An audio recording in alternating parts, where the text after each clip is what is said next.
பணியாரம் சொல்கிறது பெரிய வேலையாக இருக்கு. இரு பாப்பா.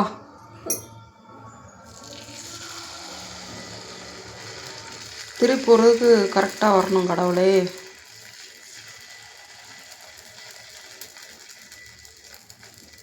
நான் வாங்கையிலே சொன்னேன். பேசாமல் இரு பாப்பா. கொஞ்சம் பெரிய குழியாக இருக்கிற மாதிரி வாங்குவோன்ட்டு. என் வீட்டுக்காரர் இருக்காரே, அம்மா குட்டி குட்டியாக இருந்தால் தான்ப்பா நல்லா இருக்கும். அம்மா இருமா இருமா, குட்டி குட்டியாக இருந்தால் தான்ப்பா நல்லா இருக்குங்கிறாரு.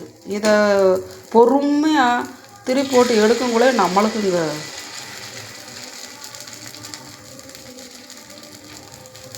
பொறுமை வத்த மாட்டேங்குது. பெருசாக இருந்தால் கொஞ்சம் ஒரு இதுலேயே